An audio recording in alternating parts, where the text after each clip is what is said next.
Lagi-lagi Yunzi, lagi-lagi mechanical keyboard yang premisnya itu tinggal langsung beli aja dan langsung pakai, nggak perlu diapa-apain lagi. Yang lagi gue pegang sekarang ini adalah Yunzi B75 Pro, sebuah mechanical keyboard wireless 75% yang kok kayaknya kenal ya. Yes, sekarang tuh kayaknya udah eranya keyboard 75% yang desainnya tuh mirip-mirip antar satu brand dan yang lainnya. Nah, kira-kira si Yunzi B75 Pro ini punya nggak sih perbedaan atau keunggulan yang signifikan dan bikin dia itu lebih worth it untuk dibeli daripada keyboard lain yang mirip-mirip sama dia juga? Ayo kita bahas bareng-bareng.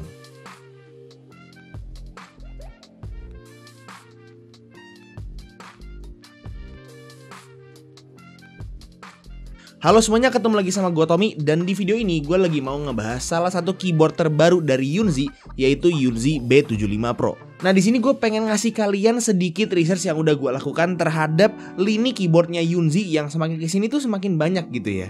Jadi Yunzi itu emang punya beberapa lineup keyboard.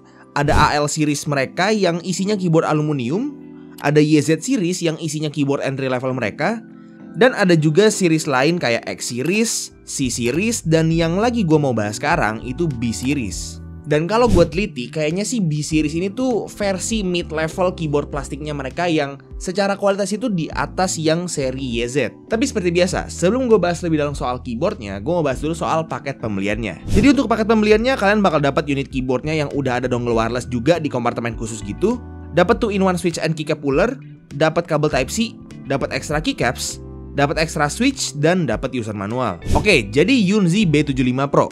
Secara desain mungkin kalian kenal ya, karena dia itu bentuknya mirip banget sama keyboard yang sebelumnya pernah gue review juga di channel ini ya, yaitu Aula F75. Nah, awalnya gue pikir ini benar-benar satu molding sama si F75, tapi ternyata ada beberapa perbedaan yang sebenarnya nggak terlalu signifikan, tapi cukup menarik sih.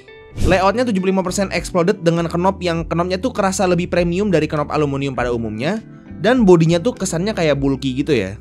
Visualnya dia itu two-tone dengan warna inner case sama outer case-nya itu beda, dan dia itu ada 3 varian warna. Ada black, grey, dan purple. Sisanya sih sebenarnya dia secara desain itu simple banget ya.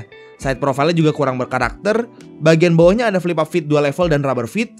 Ya bisa dibilang 11-12 banget lah ya sama Aula F75. Cuman di sini ada perbedaan yang menarik ya, di mana modul USB port, switch koneksi, dan tempat nyimpen dongle-nya itu pertama posisinya di tengah, dan kedua, dia itu housingnya terpisah dari case-nya cuy.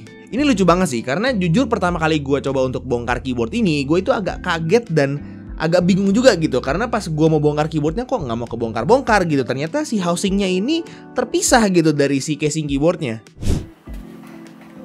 Halo? Kok bisa dicopot apa tidak? Kalau nggak bisa dicopot, bilang. Kalau bisa dicopot juga bilang. Oh bisa kata. Oh bisa geng. Wow.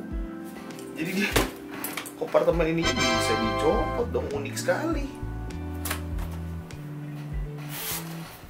Nah, sekarang apakah bongkarable?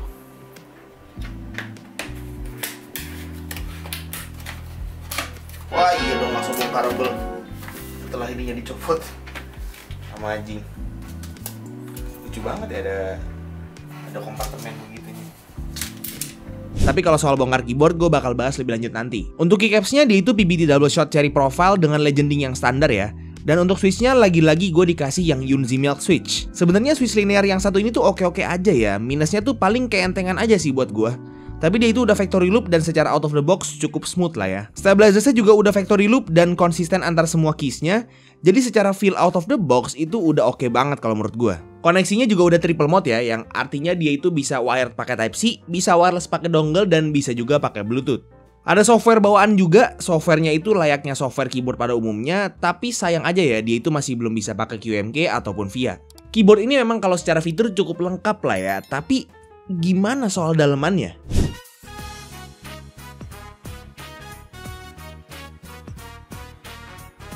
Jadi untuk bongkarnya itu di sini yang pertama harus copot housing modul USB portnya, baru abis itu top case dan bottom case-nya itu bisa dipisahin pakai pry tool. Untuk dampening medianya lengkap banget ya, ada silicone sheet di bottom case, ada poron PCB foam, ada plastik mica gitu di atas PCB-nya, ada IXP foam sheet, dan ada plate foam juga.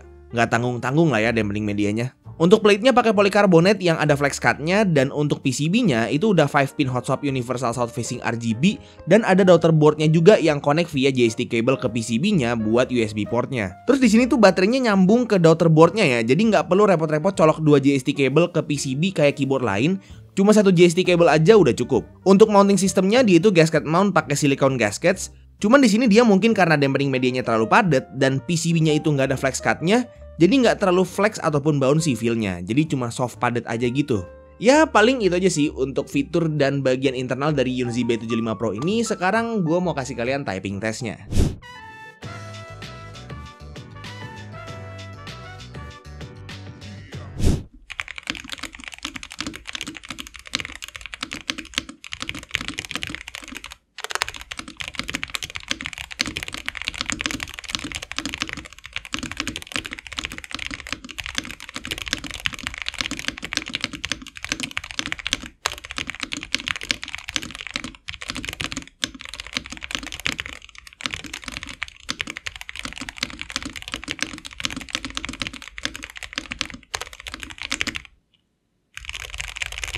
Oke, jadi untuk Yunzi B75 Pro ini harganya itu ada di $79,99, atau kalau misalnya dikonvert langsung ke rupiah itu harganya sekitar 1,3 jutaan belum termasuk shipping sama pajak. Ya bukan harga yang murah sama sekali lah ya. Dan setelah gue paparin semua hal tentang keyboard ini, kira-kira menurut kalian si Yunzi B75 Pro ini di harga 1,3 juta yang belum sama shipping sama tax itu worth it apa enggak sih?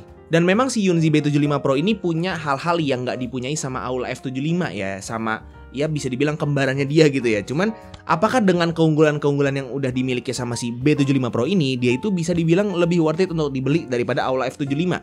Coba komen di bawah. Nah, tapi ada hal yang menarik banget yang baru aja kemarin diumumin. Yunzi itu bentar lagi mau masuk ke Indonesia secara resmi lewat distributor ofisial. Yang artinya kalau misalnya nanti kalian pengen beli barang Yunzi, itu kalian udah nggak usah repot-repot impor langsung lagi dari sana. Dan harusnya sih ya, kalau misalnya mereka masuk ke sini secara resmi lewat distributor ofisial gitu ya, harusnya mereka itu harganya bisa lebih murah daripada kita beli langsung ke websitenya gitu, atau beli langsung ke Cinanya gitu. Ya cukup exciting lah ya. Nah buat kalian yang tertarik untuk beli si Yunzi B75 Pro ini, linknya udah gue taruh di deskripsi di bawah, jadi langsung cek aja. Paling segitu aja sih review singkat gue terhadap Yunzi B75 Pro. Semoga video ini bermanfaat buat kalian semua, dan semoga seenggaknya salah satu dari kalian itu bisa keracunan dan beli keyboard ini karena gue.